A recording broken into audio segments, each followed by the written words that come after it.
오늘의 은혜로 이 시간은 국제 기도 공동체 세계 주기도 운동 대표 김석원 목사님의 말씀을 전해드립니다.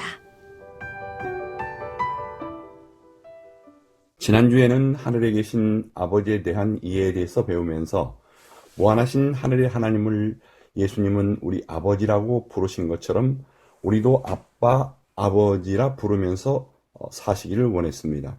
그러므로 하나님 아버지에 대하여 어떻게 살아야 합니까? 첫째로 하나님 아버지를 아빠, 아버지라 부르며 살 수 있는 특권을 감사하면서 살아야 한다고 말씀을 드렸습니다.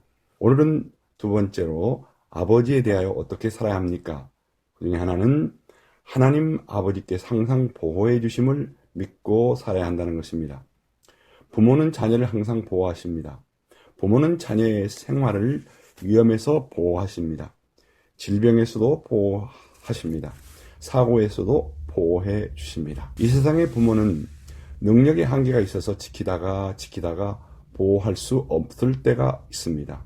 그러나 하나님 아버지의 보호하심에 대하여 시편 121편 4절 6절에 말씀하십니다. 하나님 아버지께서는 졸지도 주무시도 아니하시고 낮의 해와 밤의 달에도 상치 않도록 우편에서 그늘 내어 주시고 모든 환난을 막아주시고 우리의 출입을 지금부터 영원까지 지켜주시겠다고 약속하고 있습니다. 제가 최양숙 씨라는 사람과 친구 소개를 통해서 결혼 상대자로 만났습니다. 두 번째 논산에서 만났는데 그때 최양숙 씨는 논산에 있는 모교의 고등학교 영어 선생님이셨습니다. 제가 논산으로 내려가 서로를 알기 위해 필요한 시간을 나누고 헤어졌습니다. 저는 호텔에 숙소를 정하고 최양숙 씨는 자취방으로 갔습니다. 다음날 아침 새벽이 되었습니다. 논산에서 가까운 교회에서 새벽 기도를 하는 동안 왠지 급한 마음이 생겨서 최 선생이 자취하는 집으로 뛰어갔습니다. 그곳에 사람들이 많이 모여 있는데 무슨 일이 일어났냐고 물었더니 논산여고 처녀 최 선생님이 연탄가스를 먹고 죽었는지 모르겠다고 병원 응급실로 옮겨갔다고 해서 급하게 택시로 갔습니다. 병원에 들어서니 남편이냐고 물었습니다. 그걸 확인할 시간이 어디 있어요? 응급실 어디 있어요? 하고 들어갔더니 의식은 없는 것 같고 산소 마스크를 끼고 누워있는 최 선생의 모습을 보고 기가 막혔습니다. 의사 선생님, 환자가 어떻게 되겠습니까? 하고 물었습니다. 의사는 말하기를 깨어나봐야 알겠고 깨어나도 제정신이 온전할지 모르겠다고 하는 것이었습니다. 저의 평생의 마음에 큰 상처가 될 것 같았습니다. 그래서 기도도 제대로 안 나오고 주기도문을 여러 차례 반복하면서 기도했습니다. 하늘에 계신 아버지 도와주세요. 여기 누운 최 선생님 하나님의 딸입니다. 조금 후 산소 마스크를 벗기더라고요. 의사는 말하기를 목숨은 구한 것 같다고 하였습니다. 그래서 오직 감사할 것뿐이었습니다. 그때까지 깨어나지는 않았지만 수건을 물에 적셔서 얼굴을 닦아주며 부른 찬송이 있었습니다. 눈을 들어 산을 보니 바로 시편 121편 찬송을 계속 불렀습니다. 얼마 후 깨어났습니다. 얼마나 기뻤는지 감사하고 또 감사했는데 미국 가서는 남편 성을 따라 성이 바뀌어 김향숙 사모가 되었습니다. 하늘에 계신 우리 아버지께서는 하늘에 계신 하나님을 아버지로 믿는 자에게 보호해 주신 분이시고 살아갈 수 있는 그런 믿음을 우리에게 주시는 분입니다. 1967년 6.1 전쟁 때에 이스라엘 군인 20명이 이집트 군대 3개 사단을 물리친 적이 있었습니다. 이집트군이 손을 들고 항복하고 나왔습니다. 왜 그런가 하고 알아보니 이집트 군대가 이스라엘 군과 싸우려는데 엄청난 군대가 이스라엘 군대와 같이 싸우고 덤벼드는 모습을 바라보았습니다.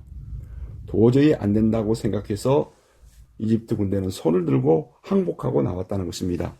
나와서 보니까 이스라엘 병사가 20명밖에 없었다고 합니다. 어떤 일입니까? 하나님께서 그들의 눈에 하나님의 군대를 보여주어서 그래서 안 되겠다 하고 생각하고 손 들고 나왔다는 것입니다. 하나님께서 하나님의 백성을 지켜주실 때 이와 같은 방법으로 지켜주실 수도 있다는 것입니다. 그래서 여호수아 23장 10절에는 너희 중 한 사람이 1000명을 쫓으리니 라고 말씀했는데 그렇게 지켜주실 것이라고 약속해 주시고 있습니다. 하나님이 우리 아버지가 되셔서 우리를 이렇게 지켜주실 줄 믿을 수 있기를 바랍니다. 하나님을 아버지라 부를 수 있는 사람은 얼마나 복받은 사람인 줄 모릅니다. 예수님을 믿지 않은 이 세상의 사람들에게 하나님을 아버지라 불러보라고 해보세요. 그들은 그렇게 하지 못합니다.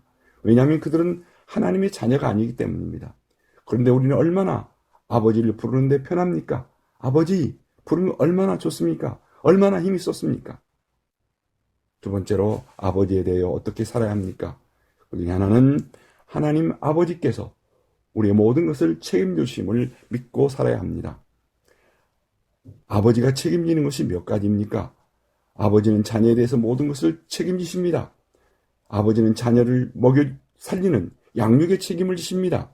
교육의 책임을 져주십니다. 보호의 책임을 져주십니다. 여러분, 기러기 아빠가 되기도 하면서 자녀들을 공부시키는 아빠가 있습니다. 어느 연구한 조사를 보았는데 결혼한 남자가 얼마나 연약한지 남자가 혼자서 한 달만 살면 모든 것이 무너진다는 것입니다. 남자의 삶이 무너진다는 것입니다. 그런데 자기가 망가지고 무너지는 한은 있더라도 자식이 잘 되기 위해서 기러기 아빠가 되지 않습니까? 직장에서 온갖 수모를 다 당해도 처자식을 먹여 살리기 위해서 그 부모는 모든 수모를 다 참습니다. 세상의 부모는 자식이 성인될 때까지 늘 책임을 집니다.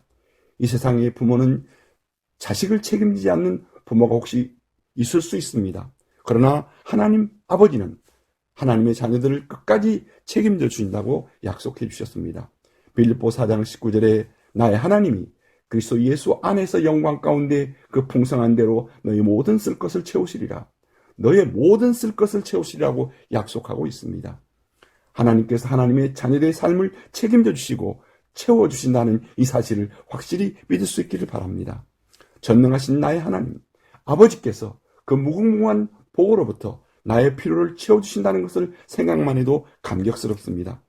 사람의 경우에는 마음에는 있어도 가진 것이 없어서 필요를 제대로 공급하지 못할 때가 많습니다. 그러나 하나님은 그렇지 않습니다.